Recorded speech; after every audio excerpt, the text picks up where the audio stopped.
I'm Ben Silverio. And I'm Ansel Burch. And it's time to party! Yeah. We are not doctors. We don't give medical advice. Please drink responsibly. Today's episode was recorded on November 26th, 2023. Welcome. It's weird doing that live in the moment. Yeah, no. I forgot about that, so I kept singing. That's what I always cut it in under us dicking around at the beginning, so it works. It's perfect. Party people. Hey, party people. We're trying a new thing. Yeah, we are.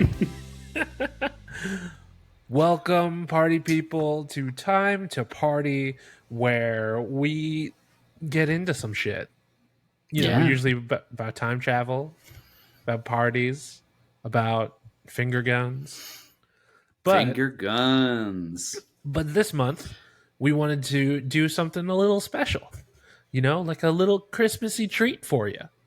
A nice holiday hoopla, if you will.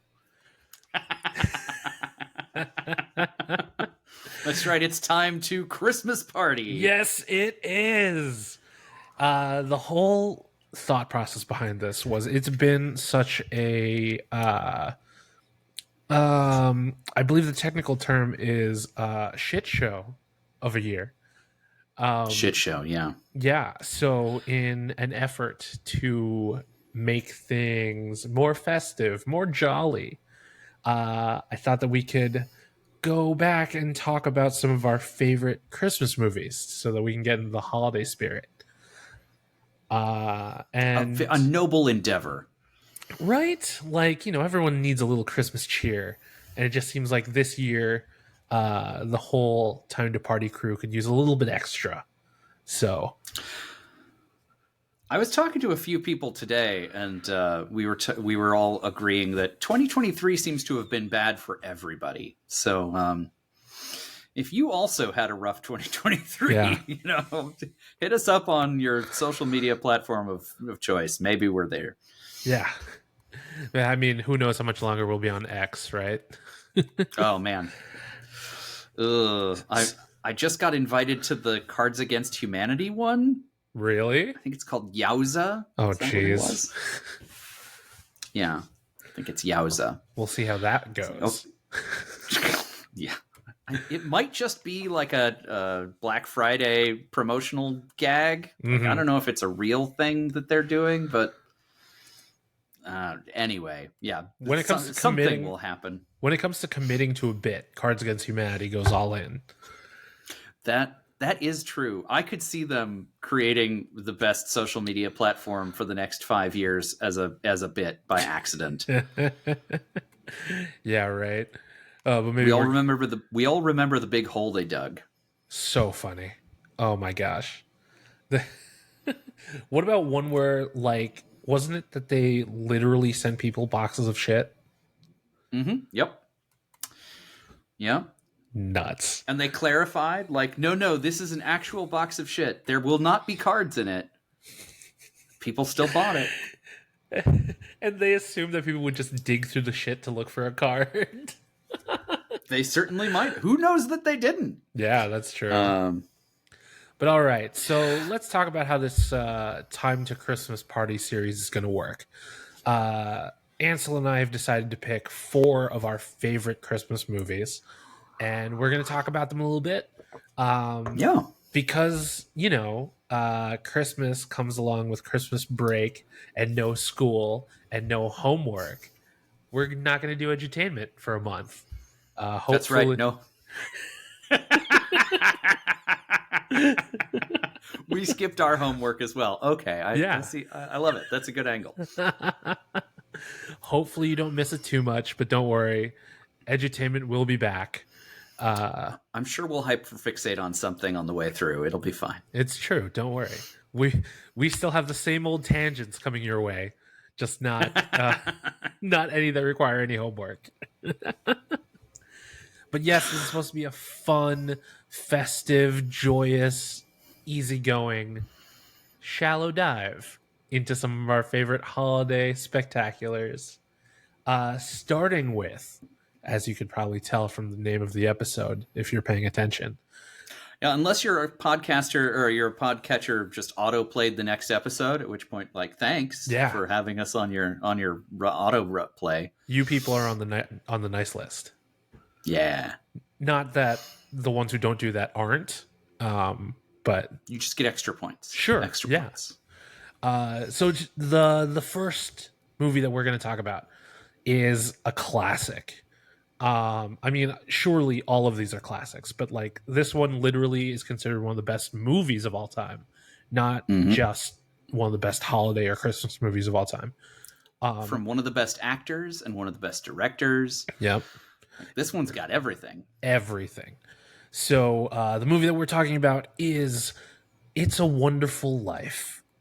As you mentioned, from director Frank Capra, starring Jimmy Stewart and Donna Reed.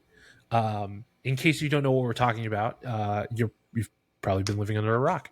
But our good friends Maybe at IMDb... you didn't grow up in the continental United States. Who knows? Yeah, there are a number of reasons why you may not know this movie, but just in case you don't, our good friends at IMDb tell us this. An angel is sent from heaven to help a desperately frustrated businessman by showing him what life would have been like if he had never existed. Like, this is such a classic plot at this point. So many things have replicated it. It's so much a part of our fabric, of pop culture that like someone may be familiar with this story, but not this movie. That's true. Well, and I think it's especially good that this is the one we're starting with because it is such a time travel trope. The idea of going back to a time, messing something up and returning to a time where nobody knows you, where you didn't exist, or some other way in, putting yourself through the, butterfly effect or whatever and causing your non-existence and seeing what the world would be like. This does have an element of time travel to it, which makes it especially appropriate for our first episode. Yeah, it's interesting that this method of time travel is more theologically based as opposed to technologically based. The methodology by which he travels, yes, is certainly. Yeah, he does it with the help of the angel. Oh my gosh, his name. Clarence. Yes. It's funny. I was just talking about how I had just rewatched this movie, and you're remembering more about it than I am already. For whatever reason, Clarence was my favorite character in this movie. Aww. As a kid, like I always thought Clarence. There was something endearing about Clarence that spoke to me as a child. And yeah, so yeah, Clarence has a special part in my heart this time of year. Sort of like nervous, confused, wishing for a promotion angel. He is all of us. He is all of us. It's so relatable. Whose boss doesn't get him, who's just trying to get along. Upon this rewatch, I was interested in how sex positive George Bailey is. Oh yeah, okay. Do tell. Not just because he and Mary have all those kids, for sure, but the way he treats Violet, I think, is very progressive for the time. They make a big joke of her, dating all the boys, and she's always pursuing a man and wanted to date George Bailey. But rather than look at her as like the town slut, he was just like, no, she's another member of this community that I need to help. So he was very adamant about helping her with money when she needed it, which was really what the whole building and loan was all about. But, helping the community in general with money. Yeah. But just that George Bailey wasn't discriminating about who he helped. He wanted to help everyone in that community. That is a really good point. Yeah, I hadn't thought about it that way, but yeah, That does make sense. I also thought it was really interesting, and I don't know why I hadn't picked up on this as much in my other rewatches of this, but it was interesting to me that the seeds of that are started at the very beginning. Mm-hmm. Like the economy of characters is very tight. And I guess I knew that in a like instinctual way before now, but this watching, I really like appreciated the fact that it was, oh, okay, it's these same 6 people the whole dang time, with the exception of the guy on the bridge and like the like Italian dude that he runs into at the end. It's all so contained. Yeah, and even though there's like so many people in that town, they do a good job of directing you in like the sense of taking you through their stories and keeping it rather cohesive. You know, it doesn't These are the changes stray. that are important and relevant to him, to George. And you know, that kind of all really gets summed up by Clarence's final message to George at the end. Spoiler alert to this old ass movie.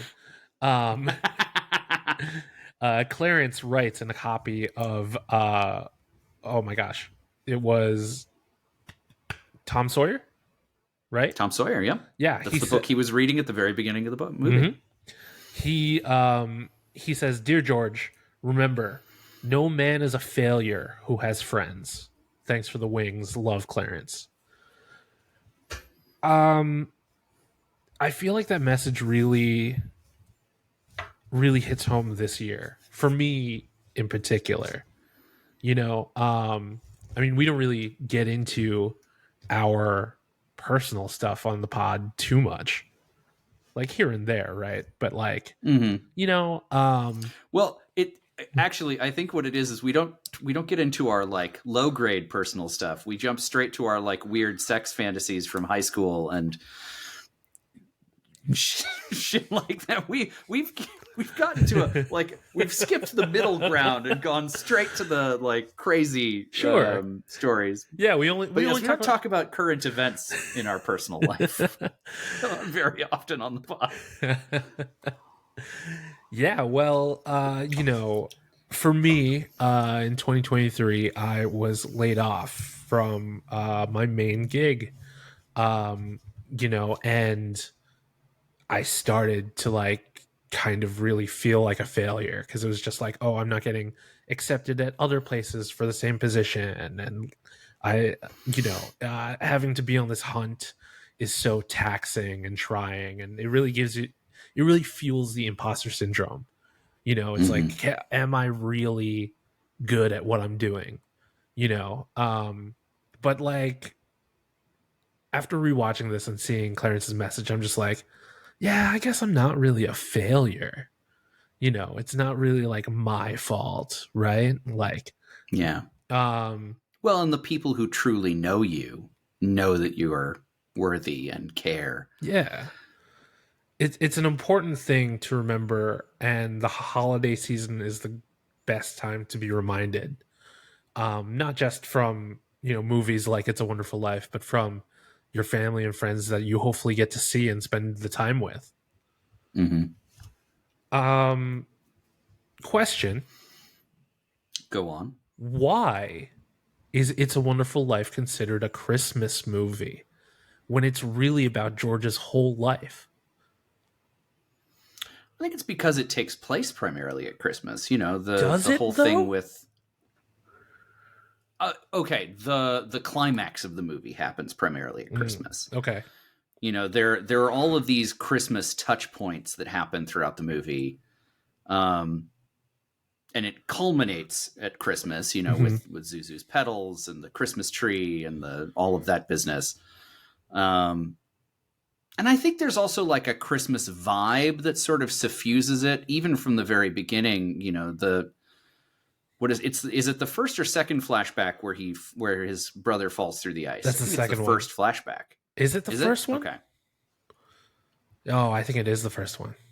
I think it's the first thing we learn is this like winter time event That's that absolutely causes correct. him to lose the hearing in the one side. Because the second one is the Mr. Gower.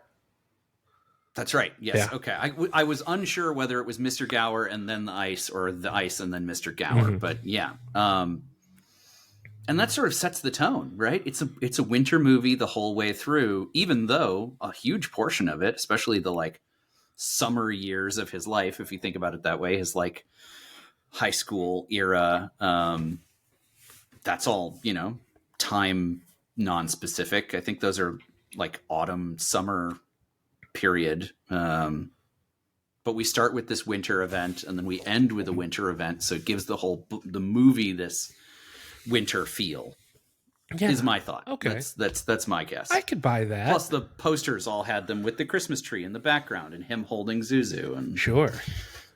Another thing is that, I never grew up watching It's a Wonderful Life. I came to it much later. Really? Yeah. My Christmas movies were typically animated in some way, claymation or, classic Disney stuff and things like that. So it wasn't like until much later that It's a Wonderful Life really came into my life. But I think my favorite way of watching it was in Chicago at the Music Box, because every year they would do screenings. They usually pair it with another Christmas movie. I think it was White Christmas. The holiday double features at the Music Box in Chicago are some of my favorite things to do around the holidays. If you're in the Chicagoland area, I highly recommend making the trip out to the Music Box, because they're great. An incredible theater. Yeah. I mean, anything you watch at the Music Box is always a good time. Do you know if there's anything, sorry, to go back to your question about why this is a Christmas movie, do you know if there's anything in the history of this movie that is similar to The Sound of Music? Because the shtick with The Sound of Music, I learned, is that the rights to it were apparently super cheap for some reason. And so the reason that it gets played all the time at Christmas time, or it used to, is that viewership was down in the Christmas period. So TV stations didn't want to spend money on something that no one was going to watch. So they showed movies that were cheap to get the syndication rights to. And for whatever reason, The Sound of Music was one of those. And so that's the reason that The Sound of Music keeps getting brought up as a Christmas movie, even though nothing says Christmas like Nazis, right? Nothing says Nazis like Christmas. Nothing says Nazis like Christmas. But yeah, like there's very little Christmassy about that movie. You really have to twist it to make it a Christmas movie. You are absolutely correct. It's a Wonderful Life initially received mixed reviews and was unsuccessful at the box office. And it became a Christmas classic after its copyright lapsed in 1974 and fell into the public domain, which allowed it to be broadcast without license fees or royalty fees. That's okay, so I had interesting. a feeling that was a thing as well, so I'm glad I wasn't just being crazy. Yeah, but also Capra, he considered It's a Wonderful Life one of his favorite films among all of the films that he directed, and he would screen it for his family every Christmas. So I guess it it turned into like a tradition for the Capras, and then now it's a tradition for the whole world. That's so charming. Yeah. I love that. It's so cute. It's also a little conceited, I suppose, but also super charming. And, but I think going back to what you were saying, like the story of George Bailey is a story that we can all relate with. Mm-hmm. We've all been in those situations where, things have gotten shitty and your life isn't turning out right. And George has been through a lot of those things. Like a lot of stuff didn't work out right for George Bailey, and he kind of dealt with it. And, when you've been shit on long enough, it really takes a toll. And I mean, again, not to get too personal on the pod, but like, I feel that hard right now. Mm-hmm. So I think that's another reason why it's a Christmas, it's tradition for so many people, because it has that universality. And I can see not wanting to go to the movie theater to watch it. I don't generally go to the movie theater, get bummed out for 2 hours. But you don't? Is that not I a don't thing? know. I mean, it is. I mean, we all watched The Pianist. Man, I mean, come on. Toy Story 3. Toy Story 3. The best part was that it bummed us out. Oh my gosh. Did I ever tell you about when I saw Toy Story 3 the first time? I don't think so. We'll make that a bonus feature or something. I went to see it on a date with a girl, and I cried and she didn't. So clearly that wasn't going to work out. Like, well, that's a good litmus test then, right? How much empathy? Take more dates to. It's a perfect date. Actually, movie. that's a great. That is a great dating tactic. That you should write that up as like one of those like guides to dating. Take a date to a Pixar movie. Oh man, that'll really tell you where you stand. It's true. It's like that, and seeing how they talk to waiters. Yes. Both very important things. Yup. So another thing that I always found interesting about It's a Wonderful Life is that it openly talks about mental health and suicide. And that's not really something that really happened in media until relatively recently. So for this to become... and George isn't the only one going through some shit in this movie. God, everybody. I mean, Mr. Gower, for starters. I mean, everybody except Harry. He gets pretty much everything he wants. God, even when he was supposed to come back and take over the business, he was just... That fucker. No, but that was George, seeing that his little brother had something good going on. Like, how selfless, Right? And it's like, you think about how anyone could be that selfless. But, like, I was thinking... Okay, this is a terrible segue because it kind of sounds like I'm saying I'm that selfless, but I'm not. I'm not trying to be... All right, so preface, Ben's a piece of shit. There this it one is. time. Well, so to me, one of the pillars of George Bailey's personality is that he will help anyone who needs it if he can.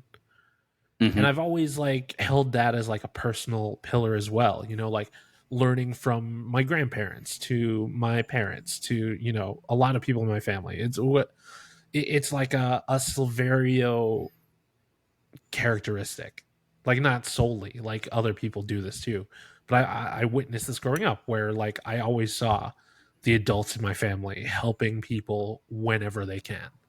And that's just such a admirable quality that not a lot of people share,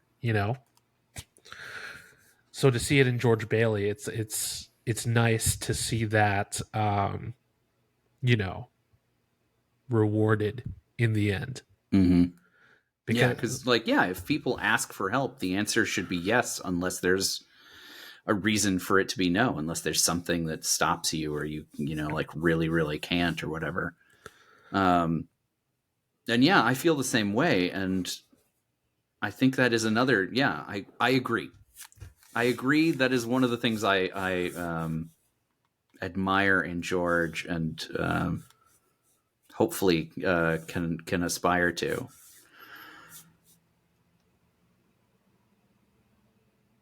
Yeah. Now, Mr. Potter, on the other hand, that fucking guy. What an ass clown.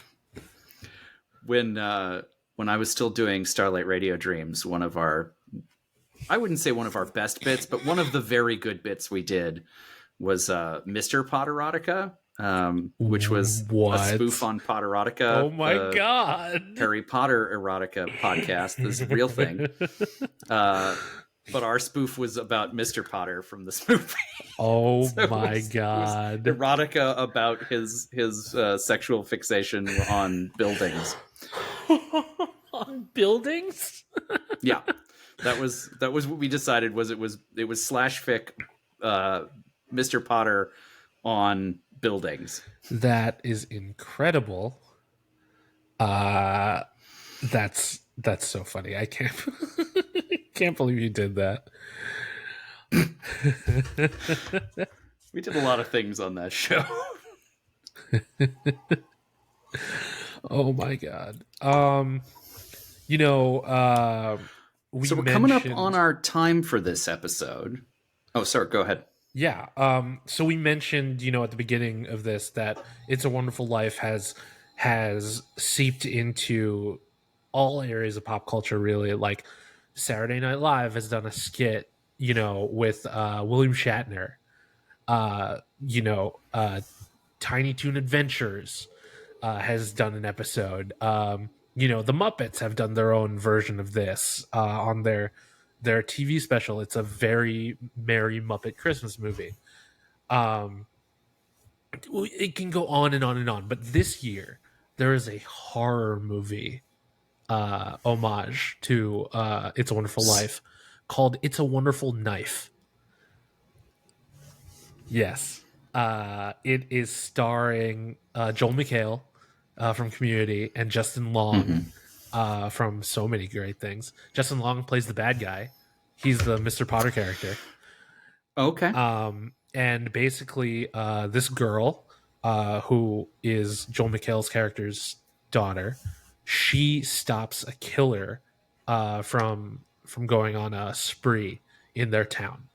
But the next year, she's still kind of dealing with the repercussions of that mentally, and seeing how the town is moving on when she hasn't yet is really weighing on her. So she's like, oh, I wish that I'd never been born and never, did any of this stuff. And it turns out if she wasn't born, then the town would have been in way worse shape than it was. So it's a phenomenal movie. I enjoyed it so much. The writer also worked on Freaky with Vince Vaughn and Catherine Newton, which is another great horror mashup. This horror mashup genre is so fun. And it's like each one is getting better and better. And It's a Wonderful Knife, I feel like, should be a movie that more people are talking about, and they're not. Maybe they'll add it to the holiday pantheon, along with newer movies like Violent Night. Hint, hint. Yes, for listeners returning, there's a hint for you what's coming up. But but yeah, no, It's a Wonderful Life is just such a far-reaching, like, colossus of holiday features. And I feel like it would have been a disservice if we didn't talk about it at least a little bit. Especially since it does have some time travel. Yeah, absolutely. So even though we're not doing edutainment this month, it wouldn't be time to party without some drinking rules and smoking rules, right? So I figure we'll give you one or two as a treat, like a little stocking stuffer. Little party favors. So Ansel, do you have a rule for It's a Wonderful Life? I do, and it actually goes back to something we've already talked about. I would love you to take a drink every time George Bailey makes a decision that impacts himself negatively in the benefit of someone else. Aww. Every self-sacrifice, take a little drink out of solidarity with George Bailey.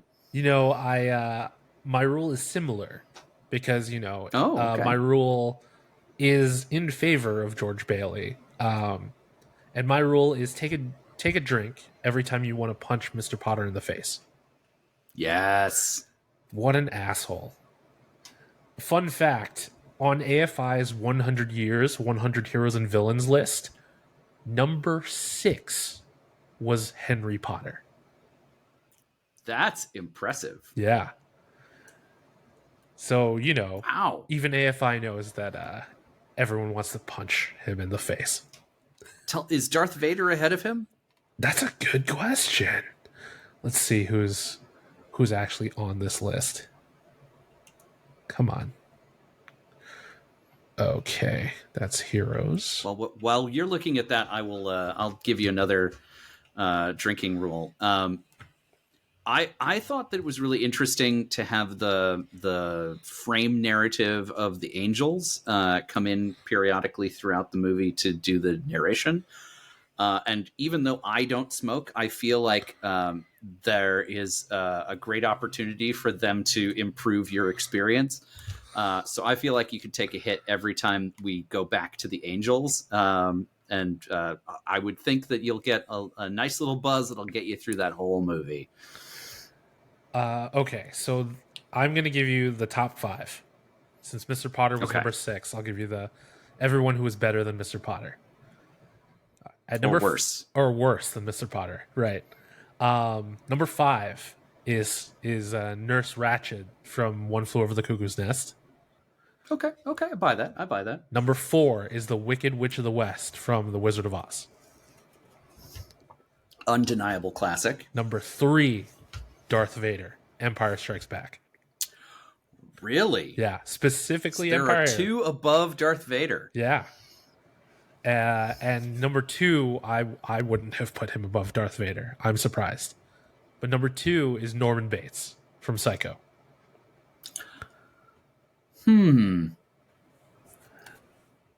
Yeah, that's a weird call. Yeah.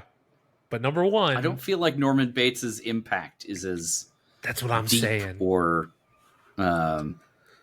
societally relevant as Darth Vader. Absolutely. And he definitely doesn't have the staying power or the style, honestly. True. Yeah. I mean, I know that Bates Motel was pretty popular relatively recently, but that was trying to humanize the character, right? Mm-hmm. Like, we love to humanize a villain anymore. We sure do. And number 1 was Hannibal Lecter from Silence of the Lambs. Okay. Yeah, hard to argue with that. I still feel like Darth Vader has had more cultural impact than Hannibal Lecter, but I can see them being close to each other on the list. That makes sense. Yeah. Interestingly, low on the list that I wouldn't have thought of. Number 50 is Detective Alonzo Harris from Training Day. Denzel Washington's character. And I'm like, really? Yeah. Really? At 50? But, this list is from 2003. You said it was AFI? Yeah. Oh, okay. It's from AFI, and it was released in 2003. So, it's hard to fault them back then, right? They didn't know. Yeah. Some of them, like, some of these choices are just so wild. I'm trying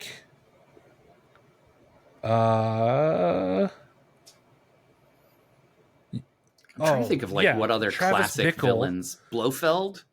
I don't think I saw them on the list. Let's see. Sorry, what were you saying? Travis Bickle. Did you pick up? Robert De Niro from Taxi Driver. Taxi Driver, is yeah. 30.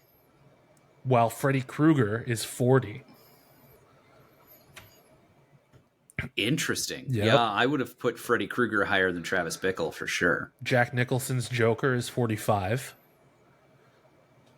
Hans Gruber is 46. Interesting. Man. This is a Kevin wild Spacey list. is 48. I know. Kevin Spacey should just be on there as Kevin Spacey. It doesn't even have... Made the list. Top of the list. Top 10. Mm-hmm. Yeah, this is a wild list. Anyway. Yeah, do we have any more rules? I think that should be good. I think that's it for me. Yeah, me too. Unless you want to take a shot when the pool opens, just because that's cool. Yeah. It was a wild choice. It was a wild choice. Do you wonder if like they got to the set and somebody was like, there's a pool under this gym floor, and he went, that does feel like a thing I should use. Well, one of my favorite things about that is that is a thing that endured in film, because I remember in oh my gosh, that the kid from Breaking Bad. What was his name?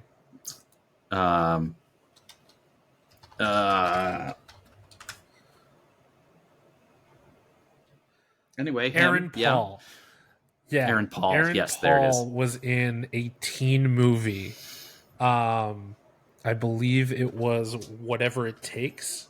Yes, it totally was. Whatever It Takes with Shane West, James Franco, Colin Hanks. But in this movie, Aaron Paul's character wants to be remembered as like a great prankster, and opening the gym floor was one of the things they wanted to do, and they did it, and it was funny. And I'm just like, oh, that's so clever. And then I saw It's a Wonderful Life, and I'm like, oh, that's where that came from. Oh, but also for gyms to have that is just so funny, right? Like, I don't think I've ever seen that in real life. Yeah, me neither. It feels like a wild thing to. It feels like a very 1950s. Like we're inventing stuff just for the sake of it. We're this close to going to the moon, everybody. Let's do some stuff with gears. Let's make one thing two things. You want the moon, Barry? Yeah, you want the moon? I'll get you the moon. Oh man, I love the scene when Mary's just like trying to charm him, and he's just not having any of it. Yeah, miserable bastard. What's the thing that Sam Wainwright used to always say? Hee haw. Hee haw. Take a drink for every hee haw. Jesus. Oh God, you'd be dead. Oh my God, I love that. Well, party people, hopefully this conversation has enticed you to go back and revisit It's a Wonderful Life if you didn't plan on it. Do it. It's considered one of the more inspirational movies of all time. So if you're feeling down, if you're feeling blue this holiday season, I think It's a Wonderful Life might be a good rewatch for you. Maybe you're not such a pile of shit after all. Yeah. Love, George Bailey. Well, all right. If you want to join, you can find us on the internet. I'm at B Silverio 20 on X, Twitter, Blue Sky, Threads, all that stuff, so that no one else would take my username. And I am at Indecisionist on X, if you're still there, and at The Indecisionist on Instagram, Twitter, Facebook, Instagram, Facebook, Threads, Blue Sky, and Yowza now, I guess. You can use the hashtag Time to Party. That's time the number 2 party. Or time the number 2 party, all spelled out. Thank you, Warwick.